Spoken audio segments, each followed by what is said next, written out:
마태복음 21장 1절에서 11절까지 말씀이에요. 마태복음 21장 1절부터 11절까지 말씀을 제가 봉독하겠습니다. 그들이 예루살렘에 가까이 가서 감람산 벳박에 이르렀을 때에 예수께서 두 제자를 보내시며 이르시되 너희는 맞은편 마을로 가라. 그리하면 곧 메인 나귀와 나귀 새끼가 함께 있는 것을 보리니 풀어 내게로 끌고 오라. 만일 누가 말을 하거든 주가 쓰시겠다 하라. 그리하면 즉시 보내리라 하시니 이는 선지자를 통하여 하신 말씀을 이루려 하심이라. 일렀으되 시온 딸에게 이르기를 내 왕이 네게 임하나니 그는 겸손하여 나귀 곧 멍에 매는 짐승의 새끼를 다투다 하라 하였느니라. 제자들이 가서 예수께서 명하신 대로 하여 나귀와 나귀 새끼를 끌고 와서 자기들의 겉옷을 그 위에 얹음에 예수께서 그 위에 타시니 무리의 대다수는 그들의 겉옷을 길에 펴고 다른 이들은 나뭇가지를 베어 길에 펴고 앞에서 가고 뒤에서 따르는 무리가 소리 높여 이르되 호산나 다윗의 자손이여 찬송하리로다. 주의 이름으로 오시는 이여 가장 높은 곳에서 호산나 하더라. 예수께서 예루살렘에 들어가시니 온 성이 수동하여 이르되 이는 누구냐 하거늘 무리가 이르되 갈릴리 나사렛에서 나온 선지자 예수라 하니라. 아멘. 오늘은 종려주일로 주님 앞에 예배드리고 있습니다. 이 종려주일엔 특별히 기독교에서 특별히 굉장히 중요한 절기로 지켜드리고 있는데 우리가 다 알고 있는 것처럼 다음 주는 부활주일이잖아요. 예수님께서 이 땅 가운데 오셔서 종려주일을 기점으로 이번 한 주간을 고난주간이라고 부릅니다. 예수님께서 예루살렘에 입성하셔서 이제 십자가를 짊어지시기 위해서 예루살렘에 들어가시는 그 과정 가운데 특별히 이제 나귀를 타고 예루살렘에 입성하시는 그날 수많은 무리들이 예수님을 환영하며 나오면서 종려나무 가지를 꺾어서 길에다가 깔고 나귀를 타고 들어가시는 그 예수님을 환호하며 호산나 다윗의 자손 예수여라고 찬송하는 모습을 기념하는 절기가 바로 종려주일입니다. 특별히 이 종려나무 가지는 예전에 그 로마 시대 때나 그런 어떤 전쟁에서 승리한 개선 장군들이 올 때 그들을 환영할 때 흔들었던 가지가 바로 종려나무입니다. 이 종려나무의 가지의 의미가 있는데 이건 승리라는 의미가 있고요. 왕이나 어떤 명예로운 고귀한 고위직에 있었던 장군들이 승리를 개선할 때 환영했던 것에서 유래하는 것입니다. 오늘 본문의 마태복음 21장에 보면 종려주일에 관련된 말씀이 기록되어져 있습니다. 이 말씀은 누가복음에도 기록되어져 있고요. 요한복음 12장, 마가복음 11장에도 기록되어져 있습니다. 그러니까 사복음서 모두에 다 기록이 되어져 있어요. 그만큼 중요한 말씀이기 때문인 것입니다. 특별히 이 당시에 유대인들은 로마의 식민지 하에 압제를 당하고 있었기 때문에 예수님이 오셔서 메시아로서 자신들을 구원해 줄 그래서 그 민족의 아픔과 그 모든 식민지하에서 해방시켜 주실 메시아라는 기대감을 가지고 있었습니다. 왜냐하면 유대인들에게 하나님이 구약의 말씀을 통하여서 메시아를 보내서 이 나라, 즉 이 유대인이 이스라엘이 세계의 뛰어난 민족이 되고 열방 가운데서 하나님의 나라임을 선포해 줄 그래서 자신들을 건져낼 메시아가 올 것이다 라는 예언이 약속되어져 있었기 때문입니다. 예수님이 이 땅 가운데 오셨을 때 우리가 잘 알고 있듯이 예수님은 초라한 모습으로 이 땅 가운데 오셨습니다. 예수님이 이 땅 가운데 오셔서 가장 먼저 이 땅에 오심을 통하여서 나타내시길 원하셨던 건 겸손이셨어요. 여러분 예루살렘이라는 도시의 이름의 뜻이 뭐냐면 평화의 도시입니다. 샬롬이라는 뜻이거든요. 그래서 평화의 도시. 그래서 예수님은 평화의 왕으로 또 이 땅 가운데 오셨음을 이야기하고 계십니다. 겸손과 평화의 왕. 근데 이 오늘 종려주일에 오늘 이 마태복음 21장에서의 사건에서 이 겸손과 평화의 모습을 드러내고 계십니다. 예수님이 이 땅 가운데 오시는 그 예루살렘으로 입성할 때 그 도시는 평화의 도시고, 그 이름에 맞게 예수님은 지금 무엇을 전하러 들어가시냐면 평화를 선포하러 들어가시는 거예요. 이 평화의 의미가 뭐냐면 하나님과 인간 사이에 있는 화평을 말하는 것입니다. 그러니까 가로막혀서 하나님 앞에 나아갈 수 없었던, 단절돼 버리고 죽음으로 이를 수밖에 없었던 사망 권세에 붙잡혀 있던 모든 인류가 예수 그리스도의 십자가의 대속의 죽음을 통하여서 하나님과 화평을 이루게 된 사건이 바로 십자가의 사건이거든요. 그래서 예수님은 이 땅 가운데 오셨을 때 평화의 왕, 평화의 사자라고 부르기도 합니다. 그래서 특별히 예루살렘이라는 도시에 나중에 예수님께서 이 땅 가운데 재림하실 때 어디에 임하신다고 약속해 주셨냐면 예루살렘, 시온에 임하시겠다라고 얘기하시는 거예요. 시온이라는 뜻이 뭐냐면 시온산이라는 것을 의미하는데, 이 시온산이라는 건 예루살렘의 안에 있는 산을 시온산이라고 얘기합니다. 그래서 시온이란 뜻도 평화와 관련되어져 있는데, 시온산, 시온성, 그래서 성경에서 말하는 시온의 의미는 예수님께서 통치하시는 나라를 말하는 겁니다. 그래서 그걸 시온이라고 불러요. 근데 이 시온이 어디 있냐면 예루살렘에 있어요. 평화의 도시에 시온이 있는 거죠. 장차 예수님은 이곳에 오실 거라고 말씀하고 계시는 겁니다. 그 의미가 뭐냐면 예수님이 이제 이 땅 가운데 재림하시면 모든 세계가 하나님의 화평을 누리고 하나님의 나라가 될 것을 예언하고 계시는 것이거든요. 1차적인 사건이 그건 이제 다시 오실 예수님이 이루실 이제 완전한 세계를 말하는 것이고, 초림하셨던 예수님의 이 십자가의 사건은 먼저는 무엇이 필요했냐면 하나님과의 화목되게 하는 길이 필요했던 것입니다. 모두는 하나님 앞에 범죄한 인류였거든요. 그래서 하나님과 화목케 할 수 없었고 하나님께 나아갈 수 없었기 때문에 예수님이 이 땅 가운데 오심을 통하여서 사망에서 생명으로 옮겨지는, 단절에서 하나님과 화평케 하는 길이 열려야만 했던 것입니다.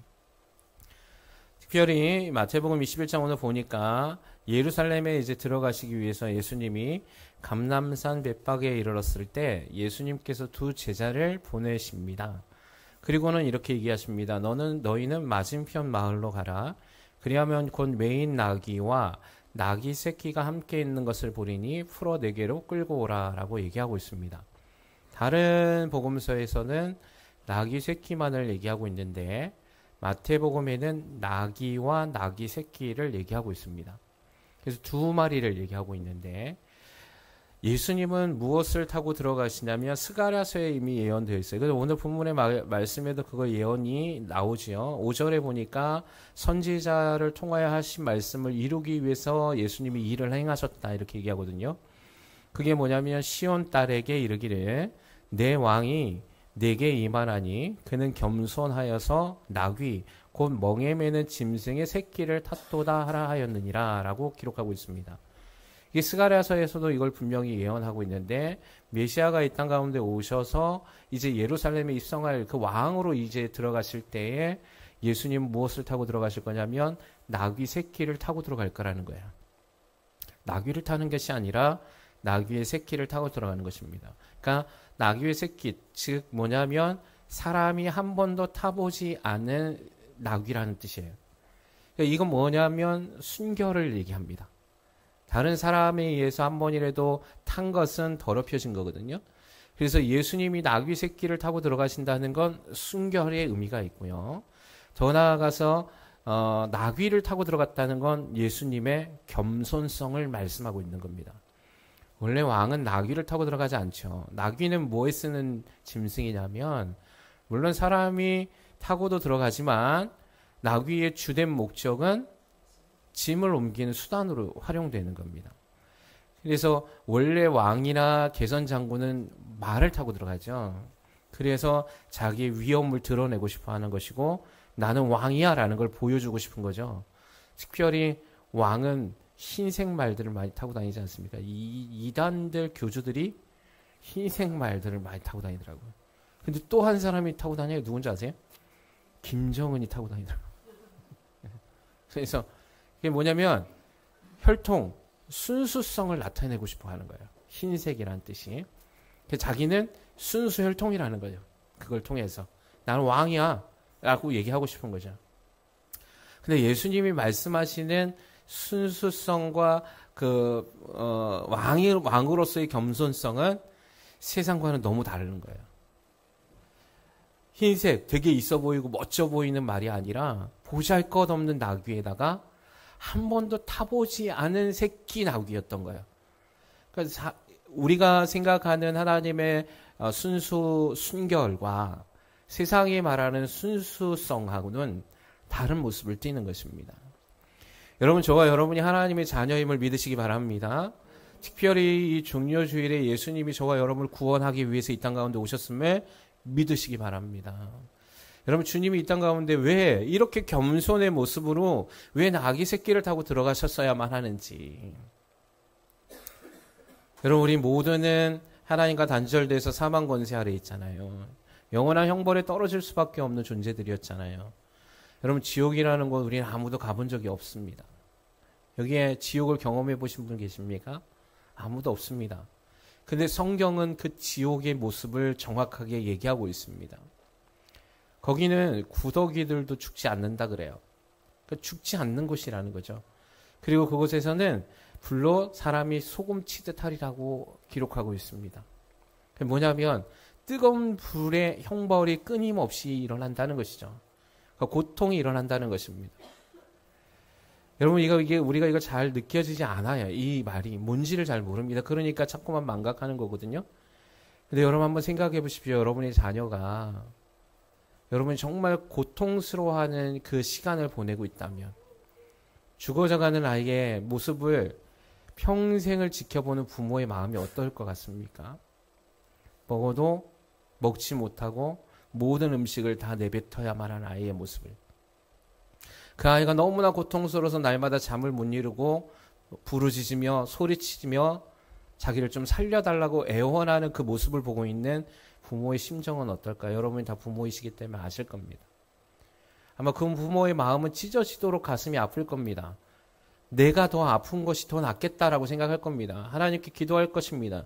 신이 있다면 이렇게 기도할 겁니다. 이 아이의 아픔을 내게로 돌려달라고. 날마다 그 모습을 지켜보고 있는 부모의 마음은 찢어지는 마음이죠. 예수님이 이 땅에 오신 마음이 바로 그거였습니다. 여러분, 이 땅에서의 80년, 90년 동안의 고통의 제한이 아니라 영원토록 절규와 부르짖음 가운데 고통스러워하는 자녀의 모습을 바라보실 수가 없었던 거예요. 그래서 주님이 이 땅 가운데 오셔서 본인이 스스로 그 모든 죄의 짐을 짊어지시고 사망의 권세 아래 떨어지시기를 원하셨던 겁니다. 그것을 뭐라고 얘기하냐면 화평의 길이 열렸다라고 얘기하는 겁니다. 예수님이 나귀를 타고 들어가셨던 건 그 의미가 있습니다. 나귀 새끼에 한 번도 타보지 못했던 순결한 이 어린 양, 그걸 예수님은 순결한 어린 양으로 표현하고 있잖아요. 근데 오늘 2절의 말씀을 유대의 많은 학자들은 이렇게 해석합니다. 나귀라는 것과 나귀 새끼를 표현하고 있는데 이 나귀는 어미 나귀죠. 그래서 이 어미 나귀는 짐을 메고 있는 상태를 얘기합니다. 근데 나귀 새끼는 한 번도 짐을 메본 적이 없는. 그래서 이 나귀와 나귀 새끼는 예수님이 우리의 짐을 멍에를 짊어가는 것을 상징적 의미로 나타내고 있음을 말한다라고 이야기합니다. 결국은 나귀 새끼를 통하여서 예수님이 그 짐을 짊어지고 들어가실 거거든요. 그래서 그 나귀 새끼를 끌고 오라고 얘기하신 거예요. 근데 거기에 있었던 예루살렘의 수많은, 이때가 언제냐면 6월절이 가까웠었던 때예요. 여러분, 우리가 성경에 보면 이 6월절에는 모든 이스라엘 사람들은 다 예루살렘으로 모여서 절기를 지키라고 하나님이 말씀하셨기 때문에 모든 이스라엘에 흩어져 있던 모든 사람들은 예루살렘으로 다 모였습니다. 이때에는 수많은 유대인이 아니었지만 율법과 유대인을 믿기로 했던 이방 사람들도 많이 몰렸어요. 그러니까 이 당시에는 예루살렘은 사람이 엄청나게 많았습니다. 그래서 유월절을 지키기 위해서 사람들이 몰려 있었던 이때예요. 근데 예수님은 3년 동안 공생의 기간을 통하여서 어떤 일을 하셨냐면 하나님의 나라인 왕국이 이 땅 가운데 도래했음을 실제적으로 사역하시면서 알려주셨습니다. 그래서 병든 자를 치유하시고 눈먼 자를 뜨게 하고 귀신에 눌린 자들을 쫓아내는 일, 그것이 하나님 나라가 이 땅 가운데 도래했다라는 것이라고 주님은 분명히 말씀해 주셨습니다. 세례 요한이 예수님이 메시아입니까? 라고 감옥에 갇혀 있을 때 그가 그렇게 의심했었던 그때의 예수님이 내가 누구인지 메시아가 이 땅에 온 것에 대한 증언은 바로 이것이야 라고 얘기해 주신 것이 이 땅 가운데서 병든 자가 고침을 받고 눈먼 자가 다시 보게 됨을 되고 저주가 풀리는 일들, 가난한 자가 부유케 되어지는 일들이 나타났음을 얘기하라 이렇게 얘기했거든요. 그것이 바로 천국이 임했다라고 얘기하는 겁니다. 여러분 이 땅 가운데 지금 천국이 임했음을 여러분 믿으시기 바랍니다. 여러분 이게 교회 안에 임하는 거예요. 이게 천국의 징표거든요. 여러분의 삶에서 묶임이 해결받고 여러분의 삶에서 질병이 치유받고 가난과 저주가 떠나가는 일은 누구만 할 수 있냐면 예수 그리스도, 즉 하나님의 나라에서만 가능한 것이거든요. 근데 그 일이 어떻게 가능해졌습니까? 바로 지금 오늘 말씀하시는 이 십자가의 길을 걸어 들어가신 예수 그리스도를 통해서 승리하게 됐다라고 성경은 지금 말하고 있는 거예요. 그러니 여러분, 저와 여러분이 지금 예수를 믿고 있는 이 시대 가운데서 이 교회 안에서 하나님을 찬송할 수 있고 여러분이 그 모든 묶임이 풀어졌다는 사실, 특별히 더 여러분 안에서 성령님이 내주하고 계신다는 사실은 그 어떤 이스라엘의 구약의 세대보다도 더 많은 은혜를 누리고 있다는 사실을 여러분 믿으시기 바랍니다. 그것이 엄청나게 큰 은혜임을 여러분 믿으셔야 된다는 것이죠. 그래서 이것은 믿음의 옛 선진들이 그토록 갈망했던 것이나 그것을 그들은 한 번도 보지 못했던 것이다라고 성경은 말하고 있는 것입니다. 여러분은 사람이 난 자 중에 세례 요한이 가장 크다고 그랬습니다. 그죠? 그러나 천국에서는 모든 자가 세례 요한보다 크다고 얘기했습니다. 이 말씀이 여기 있습니다. 네. 여러분 이게 얼마나 큰 은혜입니까? 더욱이 여러분 우리 유대인이 아니거든요. 여러분 이스라엘 백성이 아니거든요. 우리 이방인이잖아요. 그럼에도 불구하고 하나님이 저와 여러분 이방인에서 하나님의 양자가 되는 자녀가 되는 권세를 주셨다는 거예요. 그러니 여러분 오늘 이 시간 우리 종료주일에 이 의미를 정확하게 알고 그분을 찬양해야 하는 이유가 여기 있는 것입니다. 이때 많은 사람들이 나와서 동일하게 예수를 찬양했습니다. 제자들이 가서 명하신 대로 나귀와 나귀 새끼를 끌고 와서 그들이 제일 먼저 뭐 했습니까? 자기들의 겉옷을 나귀 위에다가 얹었어요. 이건 무슨 말입니까? 왕이신 예수를 존경하는 왕으로서의 예우를 갖춘 거죠. 나귀에게 안장이 없으니 자기들의 겉옷을 깔았습니다. 그리고 예수님이 그 위에 타셨고 그리고 거기서부터 예루살렘을 향하여서 행진에 들어갔습니다. 이때 이 벳베게하고 예루살렘의 거리는 약 한 3km 정도 될 것이라고 추정하고 있습니다. 근데 이때에 이미 예루살렘에 있었던 사람의 무리와 예수님을 추종했던 무리들이 함께 지금 예루살렘에서도 나오고 예루살렘에서도 들어가는 무리의 수많은 무리의 애워싸임을 당하셨어요. 근데 이들이 무엇을 했냐면 이때 무리의 대다수가 그들의 겉옷을 길에 펴고 다른 이들은 나뭇가지를 베어서 길에 펴니다. 꼭 왕이 들어가는 것처럼. 여러분 왕이 들어갈 때 뭐 합니까? 행진할 때 카펫을 깔죠. 그리고 뒤에서 왕이 오는 걸 축하하고 환송하고 나뭇가지를 들고 나팔을 불고 그를 맞이하는 것입니다. 이때에 여기에 모인 사람들은 대부분 누구였어요? 가난한 사람들이잖아요. 소외당한 사람들이잖아요. 그러니까 이들이 할 수 있는 최선의 것은 뭐냐면 자신들의 겉옷을 까는 거예요. 여러분 이 겉옷이라는 의미가 굉장히 중요한데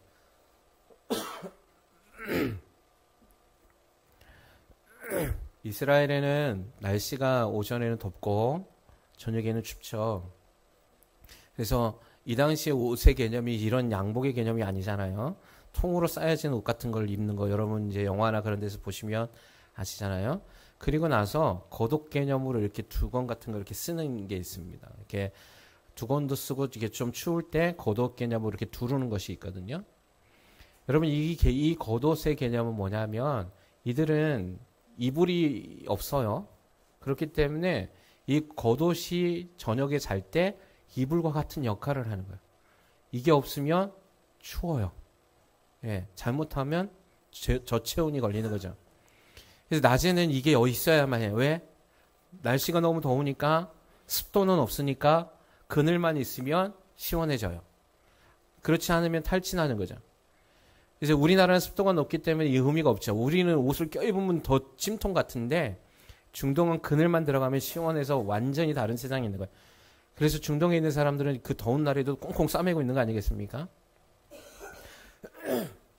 그래서 성경에도 보면 예수님이 마지막 때의 일을 갈 때 너희가 이때의 마지막 징조가 일어났는데 이런 일이 있으면 마지막 때가 있을 거야. 근데 너희는 겉옷을 가지러 집으로 들어가지 말라. 이렇게 얘기하거든요. 왜냐하면 겉옷이라는 게 정말 중요한 의미이기 때문에 그렇습니다. 그런데 여기 보십시오. 이들이 뭐 했습니까? 겉옷을 깔은 거예요. 자신들이 가장 중요한 것을 예수님이 나귀를 타고 밟고 지나가기를 원하신 거예요. 왕으로 맞이한 겁니다. 왕으로. 놀라운 사건이 뭡니까? 이 시간이 종료 주일이었고 이제 예수님 그 다음날 어디 들어가시면 성전에 들어가시고 요게 여러분 이 성금요일 이번 주 돌아오는 금요일이 우리 성금요일이라고 그러잖아요. 여러분 예수님이 이 성금요일에 십자가에 달려 돌아가신단 말이죠. 불과 며칠 만에 5일 만에 사람들이 확 변합니다. 왕으로 이렇게 칭송했잖아요. 메시아라고 칭송했잖아요. 얼마나 칭송했든지 여기 지금 마태복음에는 안 나와 있는데 여기 누가복음에는 바리새인들이 나와가지고는 예수님과 예수님의 제자들에게 부탁을 합니다. 뭐라고 얘기하냐면 이 사람들이 소리가 너무 크니까 좀 조용히 시키라고 그래요. 왜냐 첫 번째는 뭐냐면 바리새인들이 와서 왜 그렇게 얘기했겠어요? 예수님을 뭐라고 얘기했습니까? 다윗의 자손 예수여 호산나 다윗의 자손이요 메시아 왕으로 추대했거든요.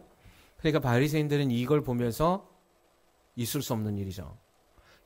목수의 아들 요셉의 아들인데 지금 무엇으로 칭송하는 겁니까? 하나님의 아들로 칭송하는 거예요. 참남한 죄죠. 견딜 수가 없는 거예요. 조용히 시켜라. 이거 어찌서 하나님의 아들이라고 얘기할 수 있느냐? 그래서 막 반대합니다. 와갖고 조용히 시키는 장면이 있어요. 마태복음에는 안 나오는데 그렇게 찬양하고 들어갈 때 그들이 조용히 시키니까 예수님이 뭐라고 말씀하시냐면 내버려둬라. 이들이 찬양하지 아니하면 돌들이 찬양하게 될 거야. 이렇게 얘기했거든요. 예. 왜냐하면 여러분 하나님이 이때의 이 모습은 진정한 왕의 모습으로 들어가고 있는 거예요. 할렐루야. 근데 사람들이 왜곡시켰고 오해했습니다. 그들이 바라봤던 예수의 왕 되신 모습이 로마의 압제에서 해결해 주실 메시아로 본 거예요. 근데 예수님은 왕으로 들어가셨기 때문에 찬송하기를 원하셨어요. 이들이 찬송했었던 건 시편 118편을 찬양하는 겁니다. 그럼 집에 가셔서 시편 118편을 한번 꼭 읽어보시기 바랍니다. 지금도 이스라엘 백성들 유대인들은 이런 어떤 절기 때에 이 118편을 찬양합니다. 거기에 다 모든 내용이 다 뭐냐면 하나님을 높여드리는 찬양이에요. 여러분이 하나님을 높여드릴 때 시편의 118편을 읽기를 주님의 이름으로 소망합니다. 진정 하나님의 찬송이 거기 들어가 있어요.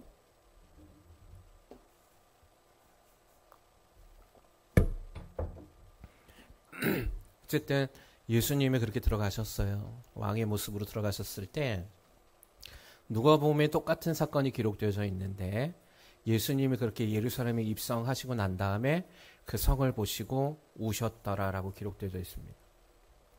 왜 우셨을까요? 그들이 바라보고 있었던 예수의 상과 예수님이 바랐던 예루살렘의 딸들, 시온의 딸이라고 되어 있거든요. 여기에도 시온의 딸이라고 되어 있잖아요.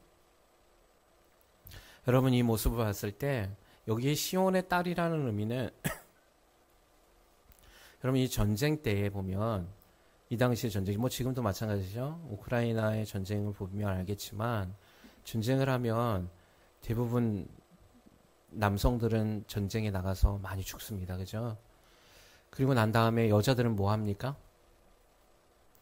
전쟁의 포로가 돼가지고 학대당하고 성폭행 당하고 막 이런 일들이 있거든요. 여기 시온의 딸이라는 말은 그런 의미가 있습니다. 예. 그 모습을 보신 거예요. 어떤 것을 본 겁니까? 예, 나중에 이 로마에 의해서 예루살렘이 완전히 멸망할 것을 주님이 보신 겁니다. 근데 이 사건은 AD 70년 디도라는 로마의 장군에 의해서 예언이 이루어집니다. 돌 하나에 돌도 남겨지지 아니하고 이 성이 다 성전이 무너지리라. 예. 결국 그들이 그때로부터 이스라엘 백성들이 어떻게 되냐면 전 세계로 흩어져 버려요. 도망자가 돼요. 나라 없는 민족이 됩니다. 그래서 그들을 디아스포라 유대인이라고 부르거든요. 나라가 없어요. 언제까지 없었냐면 1945년까지 없는 거예요.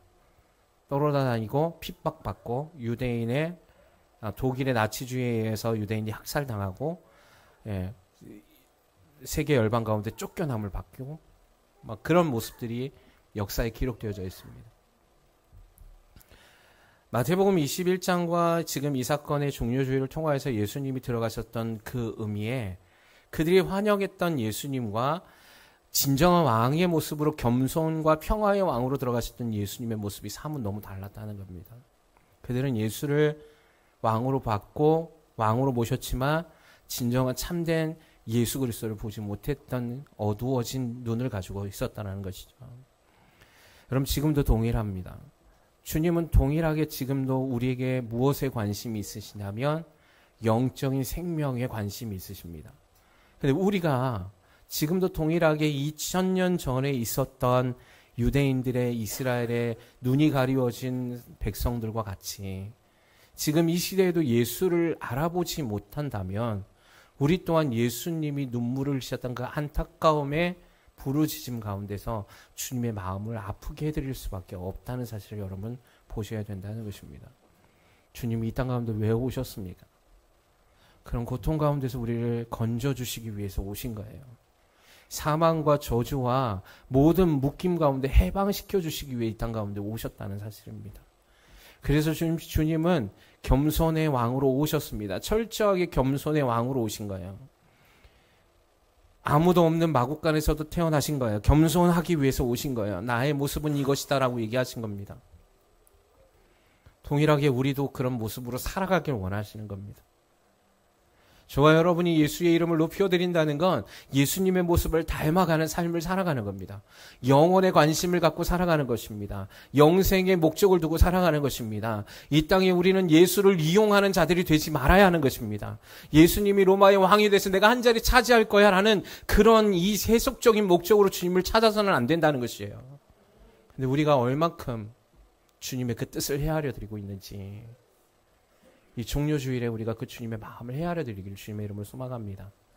지금도 예수 믿으면 복 받는다고 생각하는 사람들이 너무 많이 있습니다. 예수 믿으면 내 자녀가 잘 될 거라는 생각을 가지고 교회를 나오는 사람들이 너무 많이 있습니다. 물론 그것도 사실이지만 진짜 주님이 원하는 사실은 거기에 있지 않다는 사실입니다. 진정한 주님이 원하시는 이 종료주일과 십자가에 달려서 죽으신 그 주님이 하소연하고 부르짖었던 그 소리는 저와 여러분이 진정한 참된 생명 안에서 자유케 되어지는 것이라는 사실을 여러분 믿으셔야 돼요. 그것을 위해서 주님이 오늘 우리를 부르시는 거예요. 세상에 성공이 있지 않음을 여러분 바라보시기 바랍니다. 그것을 바라보지 못했던 제자들이 다 어떻게 됐습니까? 예수님이 돌아가시니까 낭망하고 실족하고 다시 세상으로 돌아가 버렸습니다. 사랑하는 취하는 교회 성도 여러분, 저와 여러분의 삶에서 이 예수가 살아 계시기를 주님의 이름으로 소망합니다. 실족하지 마십시오. 낭망하지 마십시오. 지금도 저와 여러분을 위해서 동일하게 기도하고 간구하시는 성령께서 우리를 부르고 계시잖아요.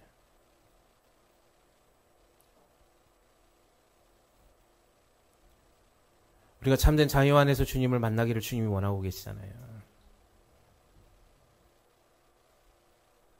주님이 왜 눈물을 흘리셨겠습니까? 주님이 이 땅에 오셔서 2번 눈물을 흘리셨습니다. 첫 번째는 사랑하는 나사로가 죽었을 때, 그리고 2번째는 바로 이 장면이었습니다. 주님은 정말 인간적이셨던 분이셨어요. 주님이 땅 가운데 모진 고통을 당한 이유는 무엇입니까? 그가 조롱당하고 침받고 모멸감을 느끼셨던 그 수치를 짊어지셔야만 했던 이유는 무엇입니까? 저와 여러분의 모든 수치를 짊어지시기 위함 아니겠습니까? 다시 한번 하나님, 오늘 이 시간 이 말씀을 통하여서 저와 여러분을 진정 생명의 자리로 부르고 계심을 여러분 믿어드립시다. 그리고 우리가 바랐던 예수의 상이 무엇이든 간에 그것을 십자가에 다 못 박읍시다. 오직 예수만 있기를. 예수님이 원하시는 삶만이 나의 생명이 되고 내 가치가 되기를. 그래서 그 길로 걸어가는데 결코 포기되어지지 않도록 주여 나를 도와주시옵소서. 때론 실망할지라도 다시 일어나게 하여 주시옵소서. 나를 찾아오시고 나에게 힘을 주시는 그 예수가 있기에 오늘도 하나님 버텨낼 수 있는 힘을 하나님 되게 주여 역사해달라고. 그래서 주님의 소리를 찬양하는 자들이 되길 여러분 간구합시다. 지금 교회가 이것이 필요합니다. 세상에 매번 패배하고 무기력함에 절망 안에서 예수 살아계심을 찬양하지 않는 교회들, 아무 능력 없는 교회가 아니라 주님이 진짜 살아계심을 소리쳐 드리는, 주님 말씀하셨잖아요. 돌들이 찬양할 수도 있게 만들지 말아야죠. 하나님을 찬양하는 건 모든 피조물은 다 하고 있습니다. 근데 하나님이 원하는 건 진정한 하나님의 자녀들이 찬양하는 것 아니겠습니까? 그래서 하나님 오늘 이 시간 이 말씀을 꼭 기억하셔서 9절에 보니까 앞에서 가고 뒤에서 따르는 무리가 소리 높이 이르되 호산나 다윗의 자손 찬송하리로다 주의 이름으로 오시는 이여 가장 높은 곳에서 호산나. 여러분 이들이 이 얘기가 영으로 주님이 진정한 영생의 의미로 찬양했더라면 주님 아마 기뻐하셨을 겁니다.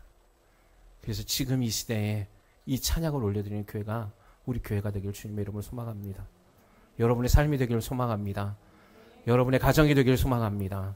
여러분이 속해 있는 장소가 되길 원합니다. 모든 사람은 찬양하지 않더라도 우리는 해야죠. 우린 그분의 이름을 높여드려야 하는 것입니다. 그래서 주님 기뻐하시고 이제 재림하실 그 주님, 거룩한 신부의 세대로 준비되어져서 주님께 영광을 올려드리고 주님이 기뻐하시는 우리 치유하는 교회 저와 여러분의 삶이 되기를 주님의 이름으로 축원합니다.